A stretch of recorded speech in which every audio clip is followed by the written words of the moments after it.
Hi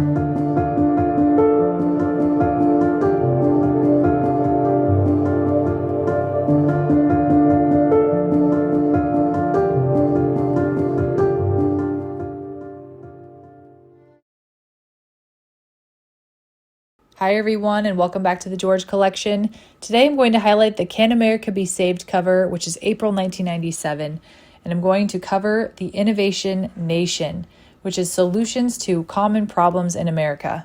I won't read through every single solution, but I will read through the ones I found the most interesting, starting with number 1, under Self-Defense by John Lott. Gun control advocates have long argued that the fewer guns there are, the less crime there will be. Now, John Lott, an economist at the University of Chicago Law School, is making a compelling case that violent crime rates would actually fall if every sane, non-felon adult could pack heat. The evidence is very convincing that allowing law-abiding citizens to carry handguns has a net effect in saving lives, Lott says. In a recent study, Lott crunched crime statistics from the 31 states whose laws allow people to carry concealed weapons as long as they meet certain criteria, usually not having a criminal record or a history of mental illness. He concluded that such laws led to an 8.5% drop in murder rates. If concealed weapons were legal nationwide, he argues, some 1,570 murders, 4,177 rapes, and 60,000 aggravated assaults could have been prevented in 1992. Increases in unintentional gun deaths from concealed weapons, Lott says, are next to none. A lean 6'3", 38-year-old Lott, pointing out the relatively low cost of guns, he says, I don't think there's any type of deterrent that's been studied by economists that show the same cost-benefit ratio. Number 4 discusses disease. This is by J. Craig Venter. In 1990, all Dr. J. Craig Venter wanted from life was a large sailboat. So he devised a technique to decode the genetic makeup of all organisms, laid the building blocks for cancer cures, and proved the existence of a previously unconfirmed branch of life. He now owns an 85-foot cutter. A California surfer who barely completed high school, Venter earned a doctorate in physiology and pharmacology from the University of California, San Diego in 1975. After 9 years of teaching and research, Venter joined the National Institutes of Health. He wanted to try a new approach to the exploration of genes, modeling computer research programs on the cell's own functions. I realized that every cell in our body knew more than our best supercomputers, Venter explains. But NIH was skeptical. So in 1992, the 45-year-old struck out on his own and founded the Institute for Genomic Research in Rockville, Maryland. Venter's team of 125 scientists and staffers have since identified 50% of all known human genes. 3 of them were linked to colon cancer, prompting the development of diagnostics expected to save thousands of lives. And last August, Venter proved the existence of a third branch of life known as archaea, a long-lost relative that resides in volcanic chimneys at the bottom of the ocean. In 1982, research discovered archaea on the floor of the Pacific, but until Venter sequenced its gene structure, no one was sure that it was a separate branch of life. Previously, scientists believed there were only 2 types of life: prokaryotes, organisms with no nucleus, such as bacteria, and eukaryotes, complex organisms such as plants and animals.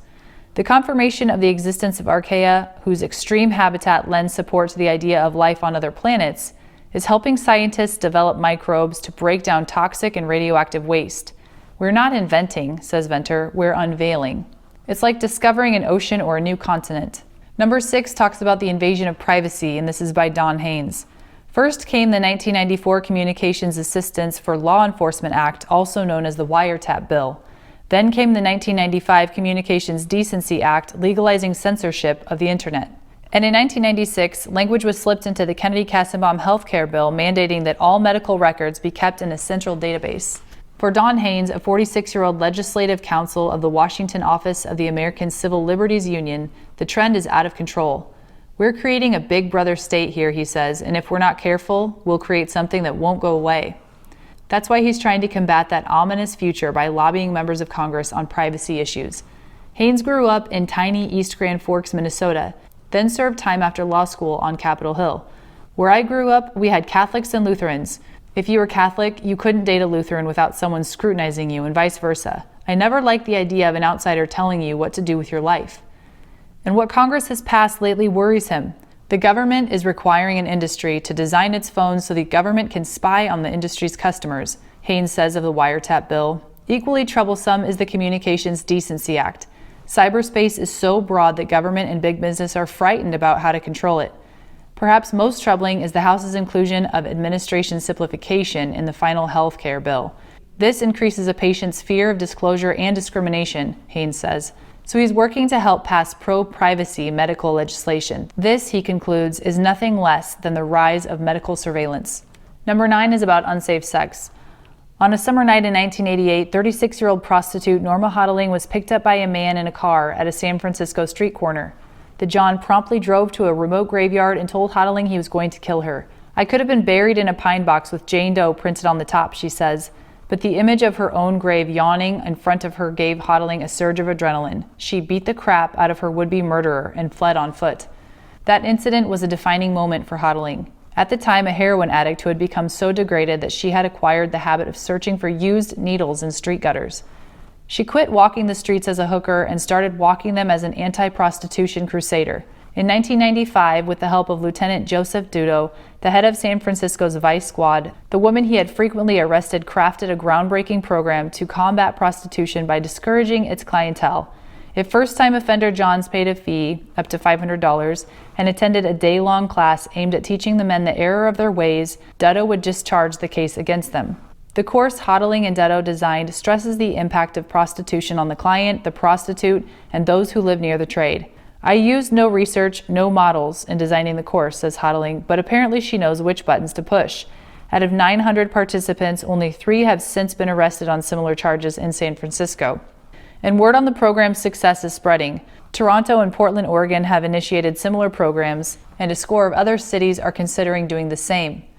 Asked if retribution is really a legitimate motive for sound public policy, Hodling laughs, then grows serious. "I want the men to realize we are somebody's sister, somebody's daughter." And number 10 is about domestic violence.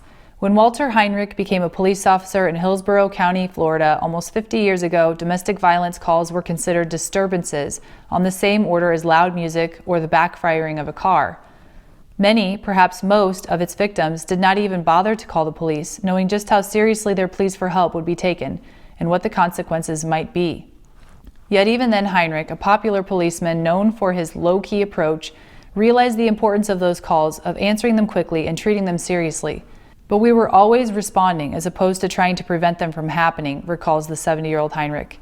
When he rose through the ranks to become the sheriff of Hillsborough County, Heinrich acted on that frustration and launched a nationwide program that gives women a new and potent weapon with which to battle abuse. In 1991, he read an article in a law enforcement magazine about the success of an emergency alarm system for battered women that police in Winnipeg, Canada were using.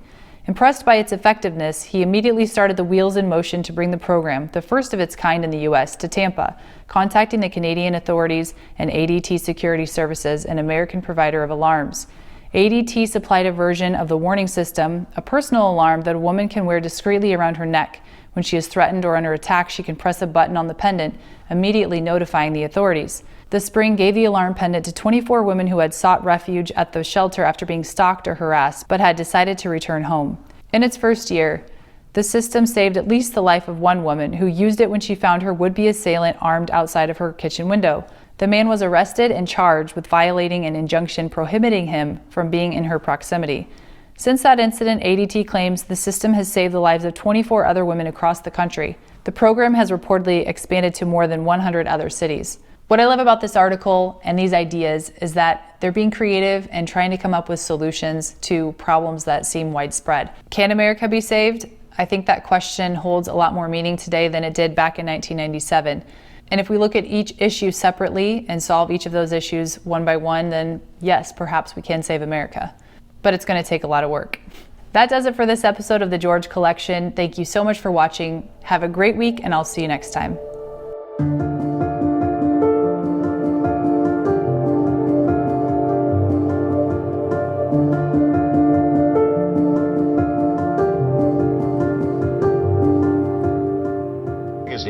George, which is a hoot of a magazine. I thought you were a lawyer. I was. What happened? Well, we decided, I mean, actually taking a cue from folks like yourself and you around the 1992 election that there was an opportunity here to change the definition of a political magazine. Certainly the way Americans were accessing information about politics and politicians was changing.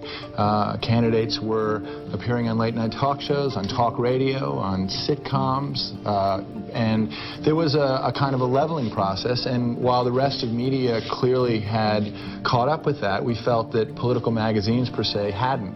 Your mother was a hell of an editor at Doubleday. That's what I hear. Would she have liked George? I think she would have.